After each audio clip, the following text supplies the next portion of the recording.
Praise the lord. ఈ ఆదివారం కొరకు మనకు సిఎస్ఐ ఆల్మానిక్లో ఇచ్చిన అంశాన్ని చూసినట్లయితే అడ్వెంట్లోని 2వ ఆదివారము, స్నానికుడైన యోహాను జన్మము మరియు దేవుని వాక్యము, సమాజ స్థితిని సంబోధించు దేవుని వాక్యము. ఇచ్చిన బైబిల్ పట్టణాలు చూసినట్లయితే రాజుల 2వ గ్రంథము 22వ అధ్యాయము 1 నుంచి 13 వచనముల వరకు. 2వ పాఠముగా హెబ్రీలకు రాసిన పత్రిక 4వ అధ్యాయము 12 నుంచి 16 వచనముల వరకు. 3వ పాఠముగా లూకా సువార్త 1వ అధ్యాయము 67 నుంచి 80 వచనముల వరకు. ఉత్తర ప్రత్యుత్తర పాఠ్యభాగముగా కీర్తనల గ్రంథము 119వ కీర్తన 33 నుంచి 40 వచనముల వరకు ఈరోజు బైబిల్ పాఠములు మనకి ఇచ్చి ఉన్నారు. మొదటిగా బైబిల్ పట్టణము నుండి పరిశుద్ధుడైన లూకా రాసిన సువార్త 1వ అధ్యాయము 67-68 వచనములు చదువుకుందుము. మరియు అతని తండ్రి జకరియా పరిశుద్ధాత్మ పూర్ణుడై ఇట్లా ప్రవచించెను. ప్రభువైన ఇశ్రాయేలు దేవుడు స్తుతింపబడును గాక. ఆయన తన ప్రజలకు దర్శనమిచ్చి వారికి విమోచన కలుగజేసెను. తన సేవకుడైన దావీదు వంశమునందు మన కొరకు రక్షణ శృంగమును అనగా మన శత్రువుల నుండి మనలను ద్వేషించువారు అందరి చేతి నుండి తప్పించి రక్షణ కలుగజేసెను. దీనిని గుర్చి ఆయన ఆది నుండి తన పరిశుద్ధ ప్రవక్తల నోట పలికించెను. ప్రార్థన చేసుకుందాం. మహోన్నతుడును మహాగణుడను సకల ఆశీర్వాదాలకు సృష్టికర్తమైన తండ్రి, రాజులకు రాజా, ప్రభులకు ప్రభువా, ఈరోజు ప్రభువా నీ వాక్యాన్ని మేము ధ్యానించుకోవటానికి మీరు మాకు ఇచ్చిన ఈ అవకాశాన్ని బట్టి వందనాలు చెల్లించుకుంటున్నాం తండ్రి. అయా ఇదిగో చెప్పుచుండగా నీ పరిశుద్ధాత్మ శక్తిని నా మీద కుమ్మరించమని, అయా వినుచున్న వారికి వినగలిగిన మనసును ప్రభా, గ్రహింపగలిగే శక్తిని వారికి అనుగ్రహించండి ప్రభా. అయా ఏ విషయాల్లో అయితే నీ వాక్యమునైనా వినాలని ఆసక్తి కలిగి ఉన్నారో ఒక్క మాట అయినా వారి హృదయాలకు తగలడానికి మీరు సహాయం చేయమని అడుగుచున్నాం తండ్రి. ఇగో ఈ కొద్ది పరిచర్యను మీ నామానికి మహిమ తెచ్చుకోమని నజరేయుడైన యేసుక్రీస్తు నామమున అడిగి వేడుకుని ప్రార్థిస్తున్నాము తండ్రి. Amen, amen, amen. ఈరోజు మనకిచ్చిన పాఠము చూసి ఉన్నాము. ఈరోజు మనకిచ్చిన అంశాలు 2 అంశాలుగా చూస్తూ ఉన్నాము. ఒకటి మరి యోహాను యొక్క జన్మము గురించి, రెండవది దేవుని వాక్యము గురించి కూడా మనం మాట్లాడుకోవాలి ఈ కొద్ది నిమిషాలు. అయితే మొదటిగా చూసినట్లయితే మరి యోహాను గారి యొక్క జన్మం గురించి మనము తెలియజేసుకుందాం. ఎందుకంటే మరి క్రీస్తుకు పూర్వం అంటే ఆది కాలములో యేసుక్రీస్తు ప్రభువారు అనాది కాలంలోనే ఒక ప్రణాళిక అనేది దేవుడైన యెహోవా ఏర్పరిచినట్లు మనము చూస్తూ ఉంటాము. చక్కగా తన పోలిక చొప్పున ఆదాము అవను చేసి ఏదైనా వనములో ఉంచితే అక్కడ ఆజ్ఞను అతిక్రమించి దేవుని యొక్క పాపాన్ని వాళ్ళు చేకూర్చుకున్నారు. అందువల్ల అక్కడ దేవుడు ఒక వాగ్దానం అనేది చేశాడు. ఏంటంటే మరి ఈ అక్కడ ఏదైనా తోటల నుంచి వాళ్ళు వెళ్ళగొట్టబడిన తర్వాత అక్కడ దేవుడు ఒక వాగ్దానం చేశాడనమాట. ఏంటంటే వీళ్ళు పాపములోనే ఉంటారు, ఈ పాపం వల్ల పరలోక రాజ్యానికి చేరరు, కానీ నీతిమంతుడైన యేసుక్రీస్తు ప్రభువారు వస్తేనే ఆయన రక్తం వల్ల మాత్రమే వీరు నిత్య జీవానికి వారసులు అవుతారు, పరలోకానికి హక్కుదారులు అవుతారని ఒక ఆలోచన కలిగి అప్పుడే దేవుడు చక్కగా ఒక ప్రణాళిక అనేది ఏర్పరిచారు అనమాట. ఒక ప్రణాళిక అనేది ఏర్పరిచినాక అయితే మనం చూస్తూ ఉంటాము ఆది కాండము నుంచి మలాకీ వరకు మరి చక్కగా మనం చూస్తూనే ఉంటాము. తర్వాత మలాకీ నుంచి మనకి 400 సంవత్సరాలు కాలం చీకటి కాలముగా ఉందంట. అప్పుడు దేవుడు ఎవరితో కూడా ఏ ప్రవర్తనలతో కూడా మాట్లాడలేదంట. అది ఒక చీకటి కాలం, ఒక సైలెంట్ మరి కాలంగా ఉంది. ఆ కాలము తరువాత మరి కొత్త నిబంధనలో మరి మత్తయి సువార్త నుంచి స్టార్ట్ అయ్యి అక్కడ మనకి ఎవరి నుంచి స్టార్ట్ అవుద్దంటే బాప్తిసం ఇచ్చే యోహాను గారి యొక్క జన్మము నుంచి, యోహాను గారి నుంచి బైబిల్ గ్రంథం కొత్త నిబంధన అనేది స్టార్ట్ అవటం మనము చూస్తూ ఉంటాము. ఎందుకంటే వృద్ధాప్యంలో ఉన్న మరి జకరియా ఎలిజబెత్కి మరి దేవుడు ఒక వాగ్దానం చేశాడు.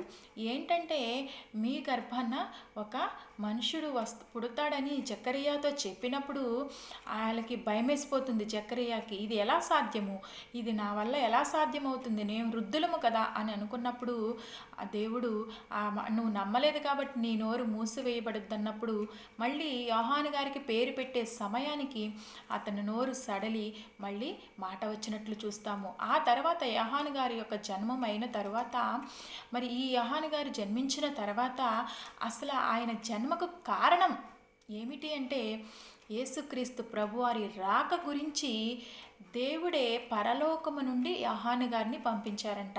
మనం యోహాను సువార్త 1వ అధ్యాయం 6వ వచనంలో చూస్తాము. పరలోకము నుండి పంపబడిన మనుషుడుండెను, ఆయన పేరు యోహాను. ఆయన్ని ఎవరు పంపించారు? పరలోకము నుండి దేవుడే యోహాను గారిని పంపించారంట. ఎందుకు పంపించారు? యేసుక్రీస్తు ప్రభువారు రాక వస్తుంది. ఆ రాకను ముందు ప్రచారం చేయాలంటే ఒక వ్యక్తి ఉండాలి. ఆ వ్యక్తి ఎవరంటే యోహాను గారిని దేవుడు ఏర్పాటు చేసుకున్నాడు. మనం చూస్తూ ఉంటాం కదా, మనము ఒక పలానా ఊరిలో పలానా మరి సంఘములో మనం మీటింగ్స్ పెట్టుకుంటున్నాము అనుకోండి. మనం ఏం చేస్తాము? ముందుగానే పాంప్లెంట్స్ వేసి లేదంటే మనం చక్కగా క్యాన్వాస్ చేసి ప్రతి ఒక్కరికి పలానా తారీఖు అని మనం ముందుగానే అనౌన్స్ చేస్తాం. అలా అనౌన్స్ చేయటం వల్ల ఏమవుద్దంటే అనేక మందికి తెలుస్తుంది.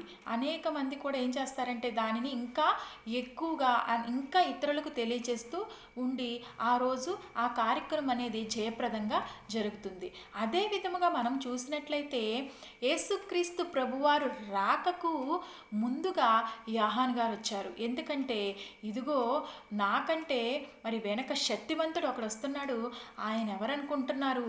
ఆయన అగ్నితోను బాప్తిస్మిస్తాడు, మరి పరిశుద్ధాత్మతో బాప్తిస్మిస్తాడు మీకు అని తెలియపరుస్తున్నారనమాట. యోహాను గారు తన్ను తాను తగ్గించుకున్నారు. అందువల్లనేమో యేసుక్రీస్తు ప్రభువారు కూడా యోహాను గారి గురించి ఒక గొప్ప సాక్ష్యం చెప్పారు. స్త్రీల కనిన వారిలో యోహాను వంటి గొప్ప మనుషుడు లేడంట. అదే విధముగా స్త్రీలందరిలో మరియ వంటి మరి స్త్రీ కూడా లేదంట. చూసారా?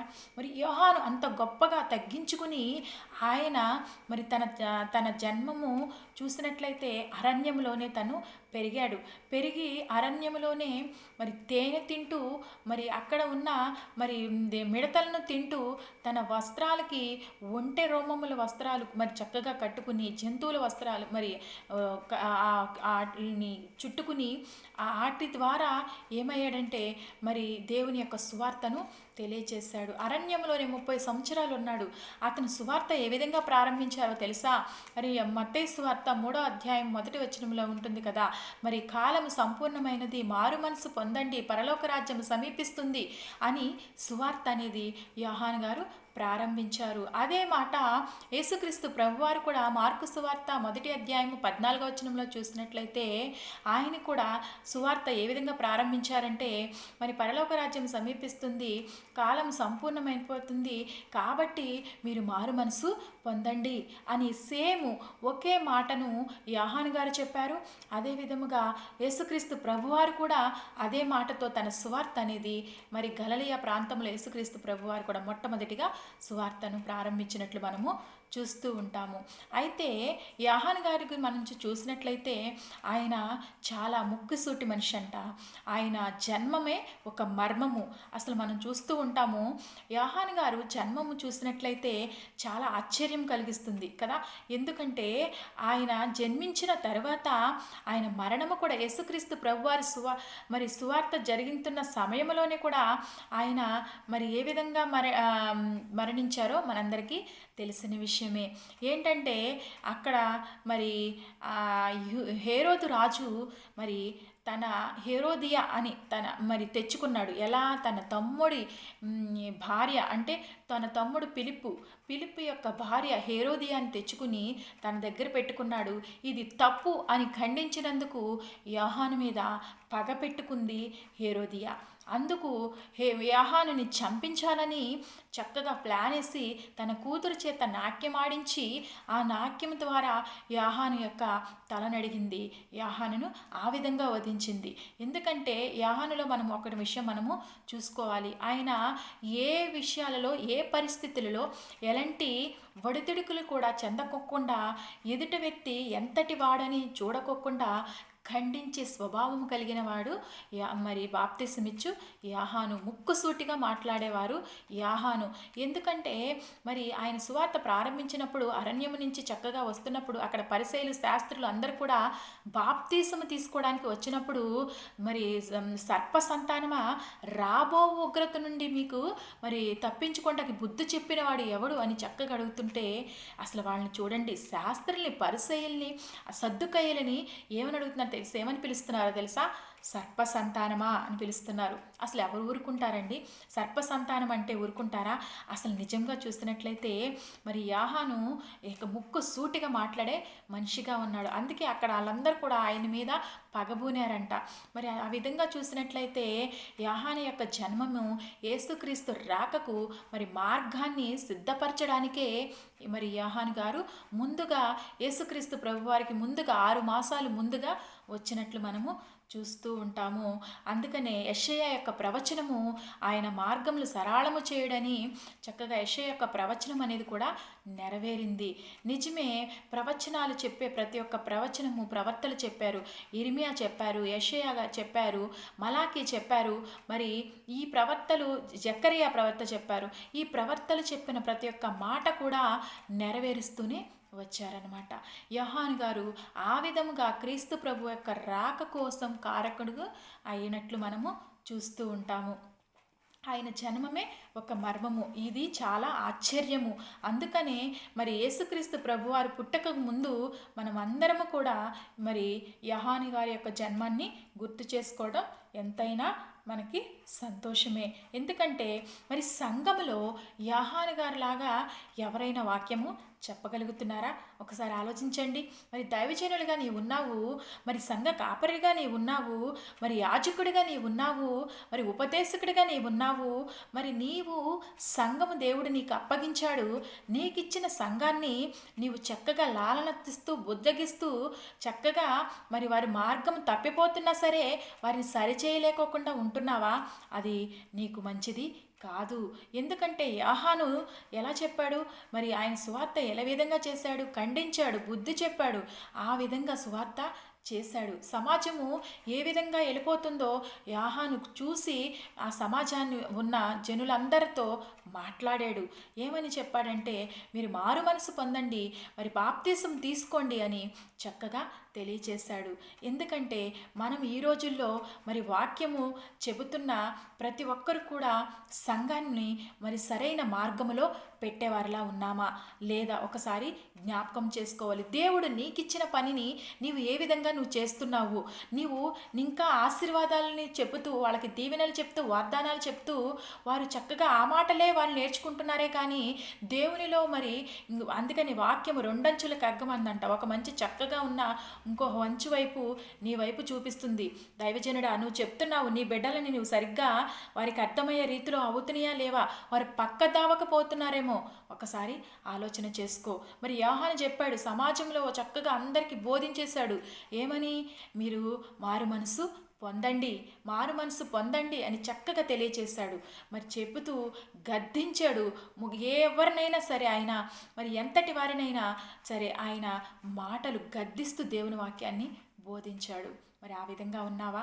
ఆయన ఎంత శ్రమైనా పడ్డాడు దేవుని నిమిత్తము, నా నిమిత్తము మరి హింసిస్తారంటే నిజంగా యోహాను మరి అంత హింస పొంది చనిపోయినట్లు మనము చూస్తూ ఉంటాము. అంత గొప్ప మరి యోహాను గురించి యేసుక్రీస్తు ప్రభు వారు చెప్పడంలో ఆశ్చర్యమేమీ లేదు. ఆయన రాక గురించి, ఆయన మార్గంను సరళం చేయడానికి, ఆయన మార్గంను సిద్ధపరచడానికి మరి యేసుక్రీస్తు ప్రభు వారు వస్తున్నారని తెలియజేయడానికి ముందుగా యోహాను గారిని పరలోకము నుండి దేవుడే పంపించినట్లు మనము చూస్తూ ఉంటాము. అదేవిధంగా మనం చూసినట్లయితే మరి మనకిచ్చిన రెండవ మాటను చూసినట్లయితే దేవుని వాక్యము. దీని గురించి చెప్పాలంటే మనకి చాలా మరి ఉండాలండి. ఎందుకంటే దేవుని వాక్యం అంటే మనం రోజు చదివేసుకునే బైబిల్ని చూస్తూ ఉంటే ఇది వాక్యమే కదా అనుకుంటాం. కానీ ఈ వాక్యం అంట మనం చూసినట్లయితే మరి ఆదికాండము మొదటి అధ్యాయంలో చూస్తూ ఉంటాము. ఇక్కడ ఆదికాండము మొదటి అధ్యాయము మొదటి వచనంలో చూసినట్లయితే, ఆదియందు దేవుడు భూమి ఆకాశములు సృజించెను, భూమి నిరాకారముగాను శూన్యముగాను ఉండెను. మరి అక్కడ చూసినట్లయితే ఇది మనందరికీ తెలిసిన విషయమే. అక్కడ ఆదియందంట దేవుడు ఏం చేశాడంట, భూమి ఆకాశాలను సృజించాడు. మరి యోహాను సువార్త మనం చూసినట్లయితే యోహాను సువార్త మొదటి అధ్యాయంలో చూస్తాము కదా మనము. ఇక్కడ ఆదియందు వాక్యం ఉండెను, వాక్యము దేవుని యొద్ద ఉండెను, వాక్యమే దేవుడై ఉండెను. చూసారా, ఆది యందు మరి వాక్యం ఉందంట. ఈ ఆనాది కాలములోనే వాక్యము. అసలు ఈ వాక్యం అంటే ఎవరు? మనం ఒకసారి చూద్దామండి. ఈ వాక్యం అంటే ఎవరు అంటే, ప్రకటన గ్రంథము 19వ అధ్యాయము 13వ వచనం చూసినట్లయితే, ప్రకటన గ్రంథము 19వ అధ్యాయము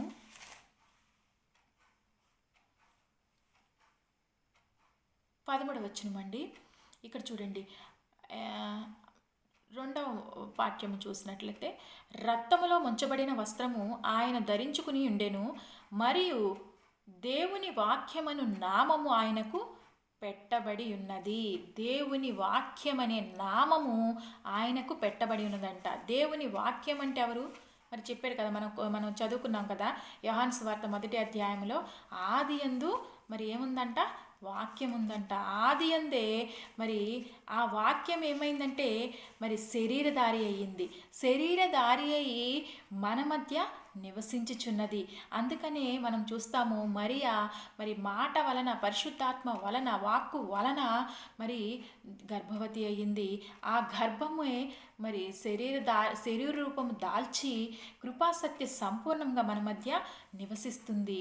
అందుకని యోహాను రాసిన మొదటి పత్రిక మనం చూస్తూ ఉంటాము. యోహాను రాసిన మొదటి పత్రికలో చూసినట్లయితే అక్కడ మనకు ఒక మాట కనిపిస్తూ ఉంటుంది. యోహాను గారు చక్కగా రాస్తూ ఉన్నారు. ఏంటంటే, యోహాను రాసిన మొదటి పత్రిక మొదటి అధ్యాయము మొదటి వచనం చూసినట్లయితే, జీవవాక్యమును గూర్చినదియు ఆది నుండి ఏది ఉండినో, మేమేది వింటిమో, కనులారా ఏది చూచితమో, ఏది నిదానించి కనుగొంటిమో, మా చేతులు దేనిని తాకెనో చూచెనో అది మీకు మేము తెలియజేయుచున్నాము. చూసారా, ఆనాది కాలములోనే యేసుక్రీస్తు ప్రభువారు ఉన్నారు అని ఆదికాండంలో చెబుతుంది. మరి యోహాను సువార్తలో మరి ఆ వాక్యమే మరి మనకి శరీర రూపు దాల్చి ఈ లోకానికి వచ్చింది. ఆ వాక్యమే ఎవరంటే యేసుక్రీస్తు అని మరి ప్రకటన గ్రంథంలో మనకి తెలియపరుస్తుంది. ఈ యేసుక్రీస్తు ప్రభువారు ఆరోహణమై మరి తను చనిపోయి మరి తిరిగి మరి వెళ్ళిపోతున్న సమయంలో ఆయన ఒకరికి మనకి పంపించారు. ఎవరిని? పరిశుద్ధాత్మను మన కోసం పంపించారు. అదే ఎపిస్తులకు రాసిన పత్రిక 6వ అధ్యాయము 17వ వచనంలో చూసినట్లయితే అక్కడ మరి వాక్యం అనే మరి ఇక్కడ మనం చూస్తూ ఉంటాము. ఎపిస్తులకు రాసిన పత్రికలో మనం చూసినట్లయితే చక్కగా మనకి చూస్తూ ఉంటామన్నమాట. మనం అంతా కూడా మనం ప్రతి ఒక్క వాక్యాన్ని కూడా మనం క్షుణ్ణంగా పరిశీలన చేయాలి. 17వ అధ్యాయము 6వ అధ్యాయము 17వ వచనము ఎఫెసీయులకు రాసిన పత్రిక. మరియు రక్షణయను శిరస్త్రాణమును దేవుని వాక్యమును ఆత్మఖడ్గమును ధరించుకొనుడి. చూసారా, దేవుని వాక్యమును ఆత్మఖడ్గమును, చూసారా, దేవుని వాక్యం అనే ఆత్మఖడ్గాన్ని మీరు ధరించుకోండి. ఆ వాక్యం ఎవరు? యేసుక్రీస్తు ప్రభువారు. యేసుక్రీస్తు ప్రభువారు వెళ్ళిపోయి ఆత్మని మనకి ఇచ్చారు. ఇప్పుడు మనం ఉంటున్న కాలము మరి ప్రజెంట్ మనం ఉంటున్న కాలము పరిశుద్ధాత్మ సహవాసంతో మనం నివసిస్తున్నాము. ఈ పరిశుద్ధాత్మ దేవుడే యేసుక్రీస్తు ప్రభువారు. యేసుక్రీస్తు ప్రభువారే యెహోవా దేవుడు. వీళ్ళు ముగ్గురు కూడా మరి త్రిత్వమైన ఏకత్వంలో కలిగి ఉన్నారు. కాబట్టి మనము ఎవరిని ఆరాధిస్తున్నామంటే త్రిత్వమై ఏకత్వము కలిగిన దేవుణ్ణి మనము ఆరాధిస్తున్నాము. అదే ఒక్కటే వాక్యము. ఈ వాక్యం అంతా కూడా దేవుడే. దేవుడే వాక్యము, వాక్యమే దేవుడు. మనము ఇది ఒక పరిశీలనగా చక్కగా మనం పరిశీలన చేసుకుంటే అర్థమవుతుంది. మనం అనుకుంటూ ఉంటాము మరి మనకిచ్చిన మరి మొదటి పాఠం చూసినట్లయితే మరి రాజులు 2వ గ్రంథము 22వ అధ్యాయము 1 నుంచి 13 వచనాలు చూసినట్లయితే ఇక్కడ మనకు ఒక మాట కనిపిస్తూ ఉంటుంది. ఇక్కడ మనకి ఎవరు కనిపిస్తారో తెలుసండి? రాజుల గ్రంథము మనం చూసినట్లయితే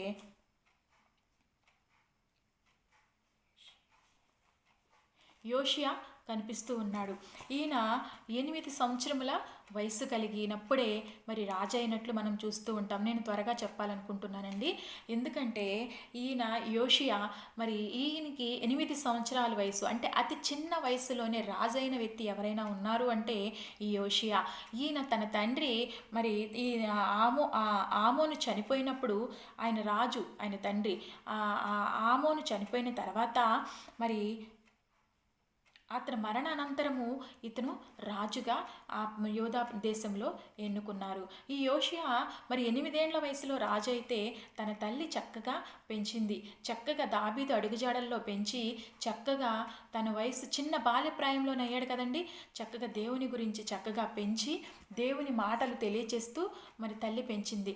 పెంచినప్పుడు అక్కడ చూసినట్లయితే యోషియాకి మరి మనం చూస్తూ ఉంటాము, ఆయన మరి ఒక దేవాలయం ఉంది, అక్కడ యెరూషలేము దేవాలయం ఉంది. ఆ దేవాలయంలో మనం చూసినట్లయితే మరి ఆ దేవాలయాన్ని మనం చూస్తూ ఉంటాము. ఒకసారి అండి, రాజుల 2వ గ్రంథము 22వ అధ్యాయము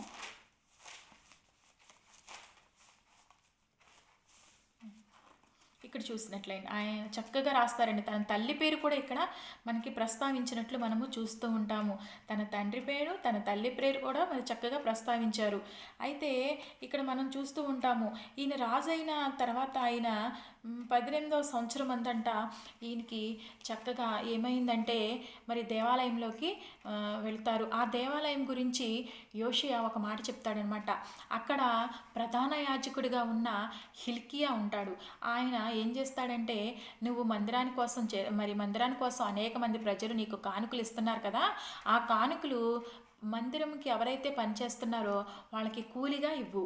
ప్లస్ ఇంకోటి ఏంటంటే, అక్కడ ఉన్న ఆ ధనము, ఆ సామాగ్రి అంతా, అక్కడ ఆ మెటీరియల్ దేనికైతే మనం యూస్ చేస్తారో వాటికి మాత్రమే ఆ మనీ అంతా కూడా వాడాలి అని చక్కగా తెలియపరుస్తారు.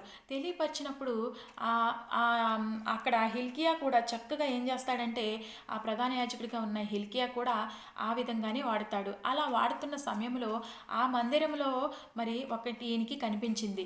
అప్పుడు చూస్తే ధర్మశాస్త్ర కనిపించింది. ఆ ధర్మశాస్త్రం కనిపించినప్పుడు ఆ ధర్మశాస్త్రాన్ని మరి షాపాను అనే శాస్త్రికి ఇచ్చి, శాస్త్రి ఏం చేస్తాడంటే మరి యోషియా రాజు దగ్గరికి తీసుకెళ్ళి చదివి వినిపిస్తాడు. ఆ చదివి వినిపించినప్పుడు ఆ వాక్యమును విన్న మరి రాజు హృదయం అంట బ్రద్దలైపోయి బట్టలు చింపుకుని ఏడుస్తాడంట. ఎందుకు ఏడ్చాడంటే, దేవుని వాక్యము విన్నప్పుడు మన హృదయాలలో ఒక మూలుగ అనేది ఏర్పడుతుంది, ఒక బాధ అనేది వస్తుంది. నిజముగా నీవు దేవుని వాక్యము చదువుతున్నావు అనుకో, నీలో ఏ తప్పిదములు ఉన్నాయో, ఏ పాపములు ఉన్నాయో, లేదా నువ్వు ఏ విధముగా నడవాలో ప్రతీది కూడా నీకు అద్దములాగా చూపించేదే దేవుని యొక్క వాక్యము.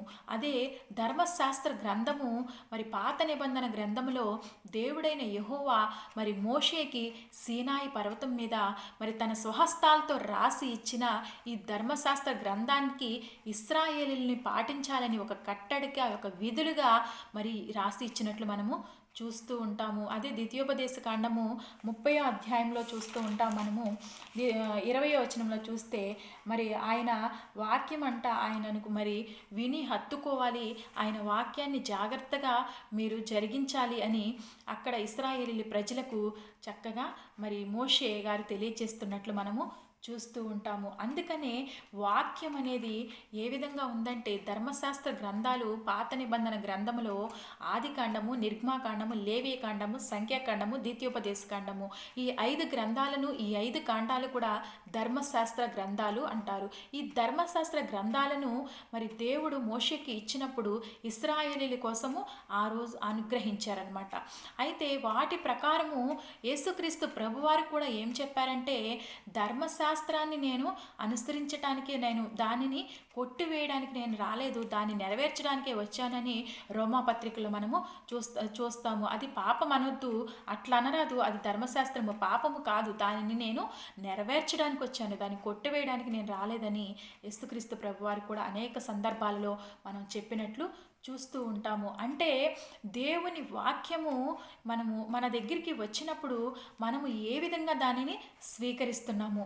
అయితే ఇక్కడ చూసినట్లయితే మరి యోషియా దగ్గరికి దేవుని వాక్యం వచ్చింది. అది వచ్చిన తర్వాత ఆయన తన హృదయంలో పశ్చాత్తాపం పొంది మరి ఏడ్చేసి వస్త్రాలు చింపుకున్నాడంట.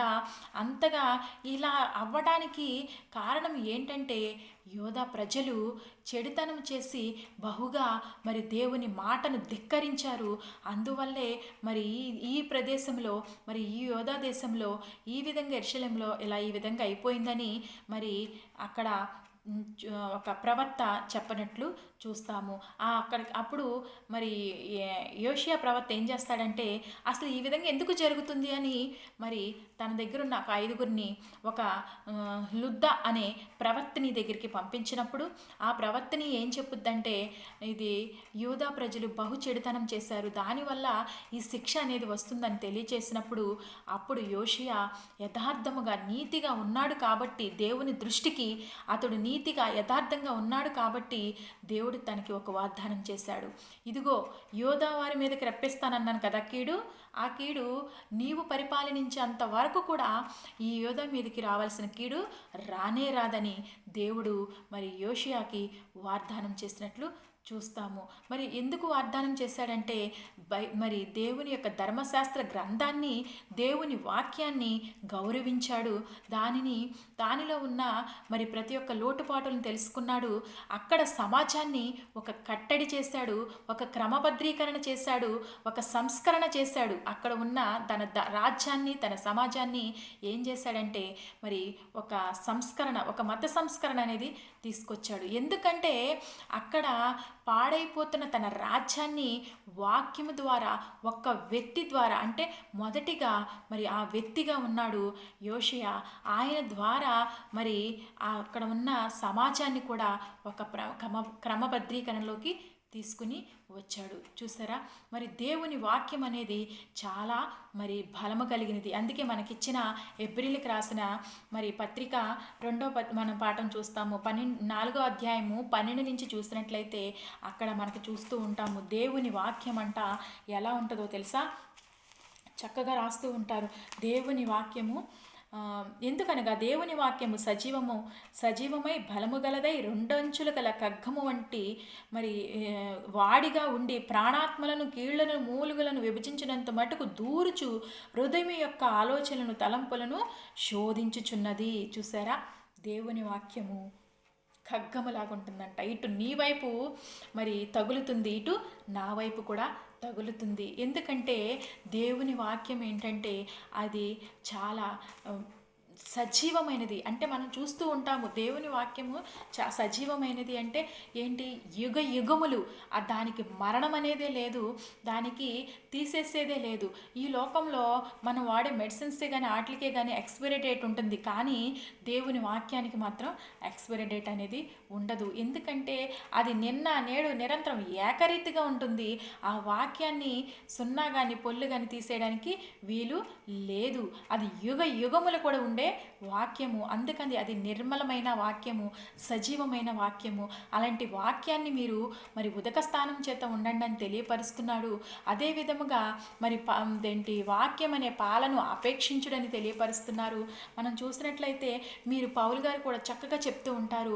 మీరు ఇంకా ఎంతవరకు మీరు చక్కగా ఈ హెబ్రీయులకు రాసిన పత్రిక పౌలు గారు ఎందుకు రాస్తాడంటే అక్కడ వాళ్ళు రక్షణ పొందారు కానీ వాక్యము మరి దాని యొక్క శక్తిని వాళ్ళు పొందలేదు. అందుకనే పౌలు గారు చెప్తారు కదా, ఏమనంటే మీరు రక్షణ అయితే పొందారు, దాని శక్తిని మీరు పొందలేకపోతున్నారను.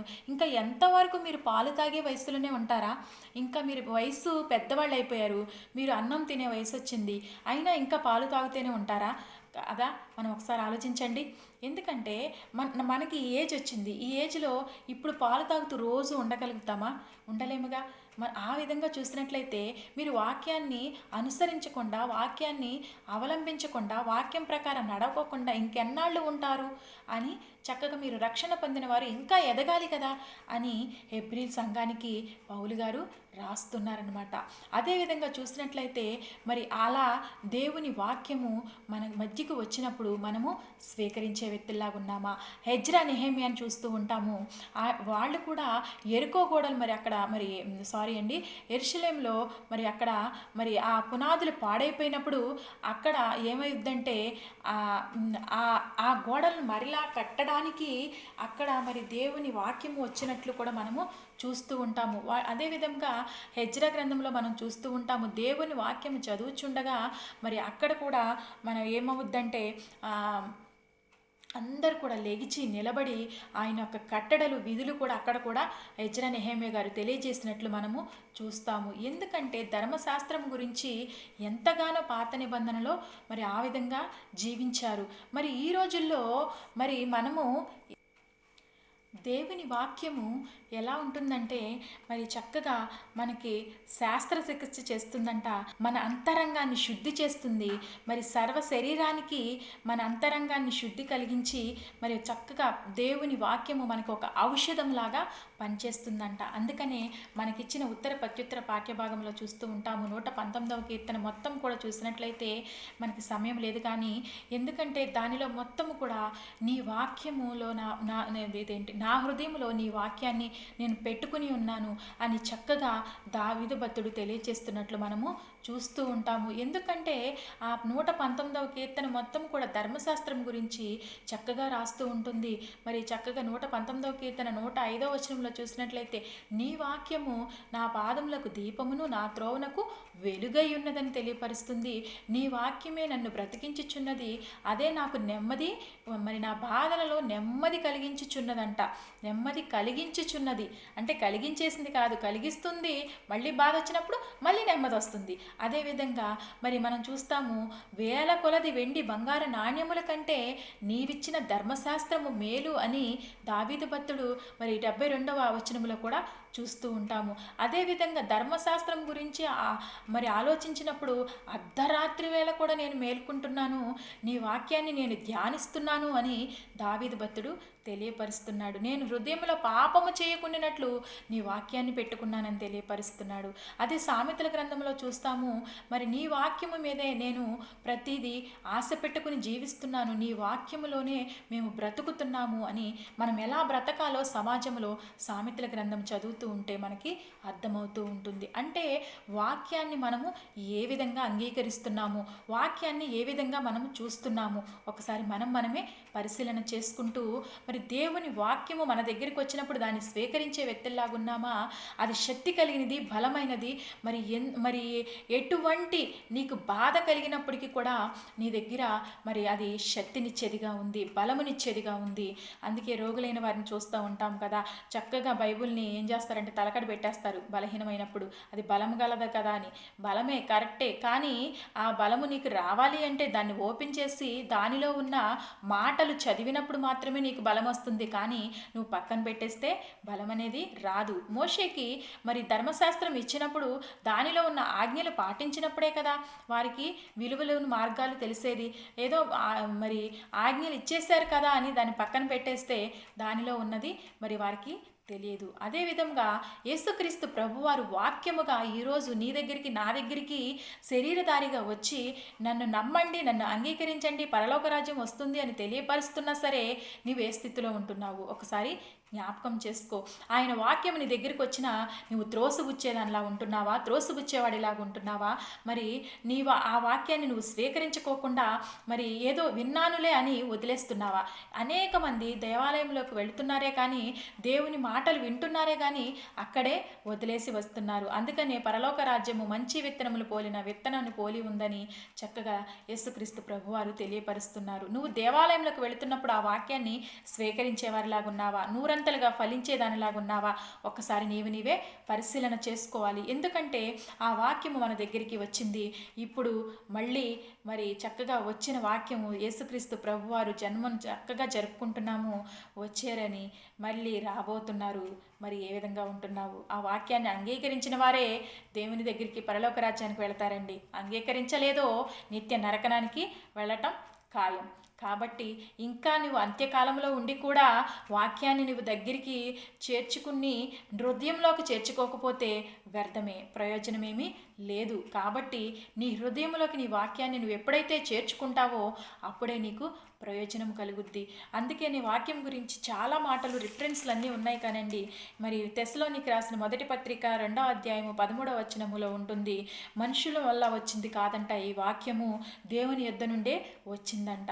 మరి మనం చూస్తూ ఉంటాము కొరింథీయులకు రాసిన మొదటి పత్రిక 2వ అధ్యాయం 5వ వచనంలో చూస్తే, ఈ లోక జ్ఞానం అనుకోవద్దు. ఈ వాక్యము రాసిన వారందరూ కూడా ఈ లోక జ్ఞానములు కానీ ఎవరన్నా రాసారేమో అనుకుంటారు. కాను, ఇది పరిశుద్ధ మరి దైవావేశం వలన ఇది రాసారే తప్ప మరి వేరొక వారి వల్ల రాయలేదంట. దేవుని జ్ఞానం వల్లే ఈ బైబిల్ గ్రంథాన్ని, ఈ దేవుని వాక్యాన్ని రాశారు. ఈ దేవుని వాక్యంగా వచ్చిన యేసుక్రీస్తు ప్రభువారిని నీవు సొంత రక్షకునిగా అంగీకరించినట్లయితే, ఆ వాక్యాన్ని నీ హృదయంలో ఉంచుకున్నట్లయితే, మరి వాక్యం అనే ఆత్మ ఖడ్గమును నీవు ధరించుకున్నట్లయితే, నువ్వు ఈ లోకములో ఉన్న ప్రతి ఒక్క అపవాది క్రియలను లయపరచడానికి దేవుడు నీ యొద్ద ఉంటాడు.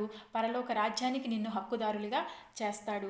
అందుకని చక్కగా మనకు ఆంధ్ర క్రైస్తవుల కీర్తనలో ఉంటుంది, 252వ కీర్తనలో ఉంటుంది, దేవుడిచ్చిన దివ్య వాక్యమిదే మనకు ఎన్నలారా. పురుషోత్తం చౌదరి గారు చక్కగా రాశారండి. ఎందుకంటే అదేవిధంగా మరి 123వ సంకీర్తన కూడా మనం చక్కగా మరి యోహాన్ గారి గురించి ఉంటుంది. జకరియా గారు చక్కగా పాడతారు. మొదటిగా మరి ఎలిజబెత్ గారు పాడతారు, రెండవదిగా మరియ గారు పాడతారు, మూడవదిగా జకరియా గారు పాడతారనమాట. ఏంటంటే, ఇశ్రాయేలీయుల